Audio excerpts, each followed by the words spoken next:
Hey everyone, and welcome to another Kanoa Reviews, where we review games both new and old on all platforms. If you like the content that I make, then please subscribe to the channel and click the notification bell so you never miss a review when it comes out. Today we talk about the game Rogue Warrior. Now this game is known for being one of the worst games of all time, and though in my opinion there are still a lot of games out there like Bubsy 3D or a Superman 64 that are far worse, I definitely have to agree that it's one of the worst games I have played and an absolute train wreck.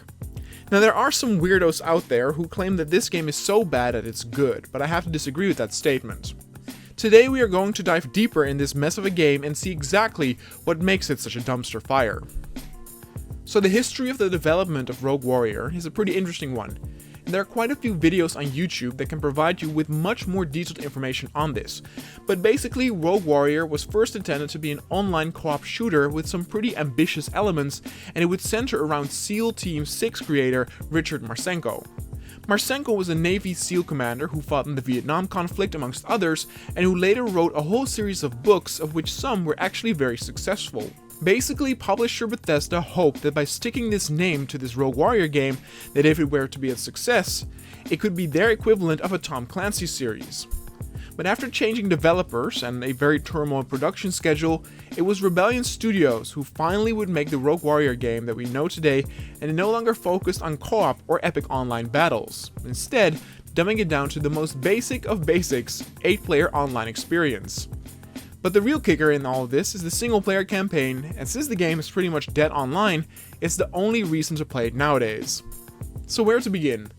In this game we follow Dick Marcinko as he and two other Navy SEALs drop into North Korea during the Cold War in 1986 and find out about them working together with the Soviets to create defensive mechanisms against an incoming nuclear attack, thereby giving them the ability to strike the US first if it were to come to that.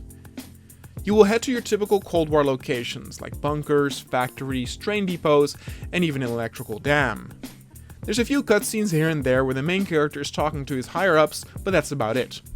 The game doesn't really work up to a finale or a climax, and just ends as abruptly as it starts. Then again, it doesn't try to be anything more than just a dumb, testosterone-filled action flick, so it's all fine in that regard, I guess. Main character Marcinko is voiced by Mickey Rourke, an Oscar winner and someone who is sometimes good at acting in movies, but here, it definitely feels like one heck of a lousy voice acting job. It lacks any effort when it comes to line delivery. But what did have me laugh though were the over-the-top swearing and insults coming out of this character's mouth. Every other minute he throws a new insult to the enemies, and some are really absurd, like telling them to stick his big hairy balls in their mouth and wrap them around them. Or yelling cock breath smelling commies as the Soviets enter the area. And the game is full of these weird one-liners that don't hit their intended mark at all and are so weirdly out of place that more than once they made me laugh for how random they are. Shooters back in the late 90s and early 2000s often had heroes that would spew out one-liners, and though some could definitely be full of toilet humor or sexual innuendos, it kinda all felt tongue-in-cheek.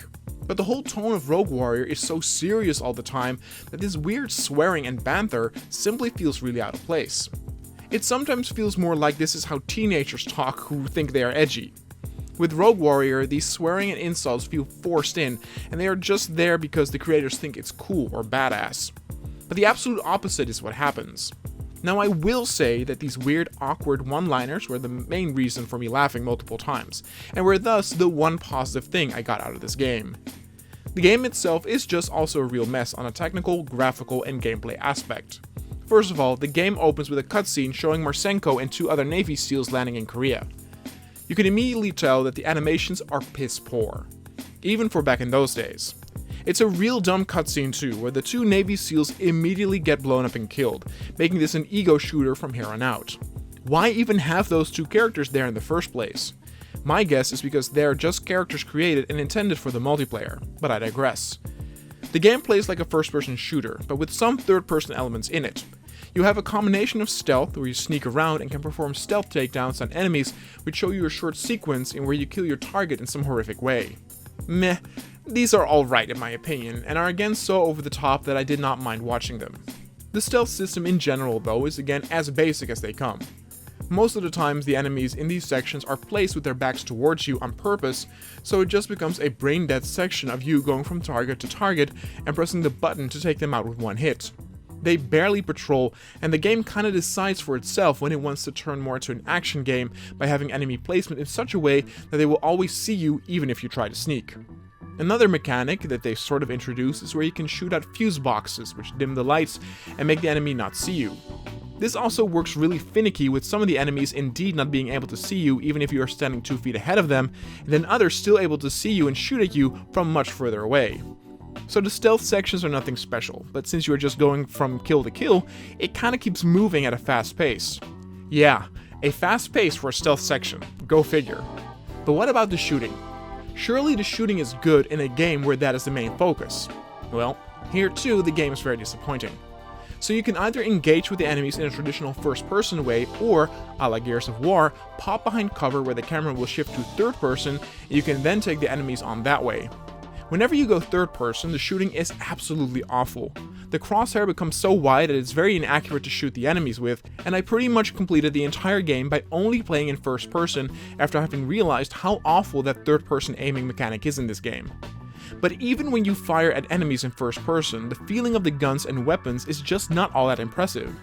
Enemy response on getting shot is bare minimum, and the weapons, in all honesty, do not pack a whole lot of punch. Many of the sounds are also the most traditional stock sounds for weapons I've heard, and it just makes the action itself also feel cheap and like a B game. But here's the thing, right? It's fine if a game is a B game. Not everything needs to be AAA, and there's of course room for a more straightforward shooter game for those who want to turn their brain off for a second and just experience some action for a couple of hours. But even with those couple of hours, this game cannot help you, because I managed to complete this game on normal on my first playthrough in 95 minutes. Let me repeat that, 95 minutes. That is less than 2 hours.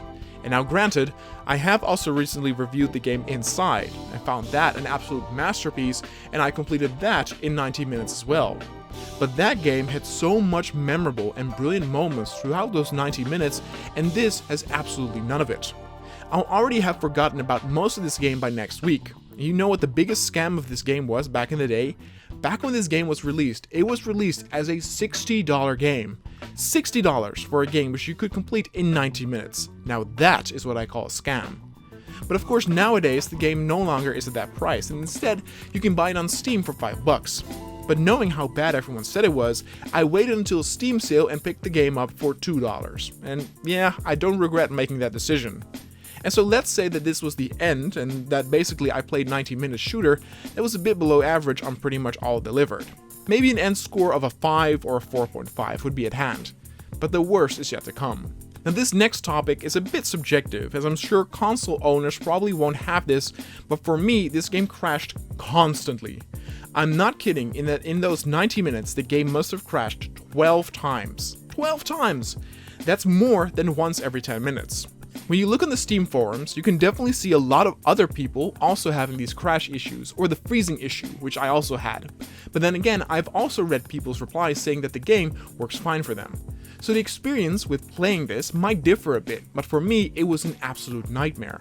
I mean, filming the footage for this review is probably going to be agony, with the game crashing again multiple times while trying to capture it. So yeah, my experience overall was just really appalling. Some last positives I can still say is that there is a mansion level, and the mansion itself looks pretty okay. And there's a section at the end where things explode and go boom, and it's cute that it makes an effort to be a bit more epic. But it doesn't even come close to delivering something memorable. All in all, Rogue Warrior is bad, and definitely not in the category of so bad that it's good. As I said, it's not the absolute worst game out there, and games like Superman 64 or Bubsy 3D are way worse than this.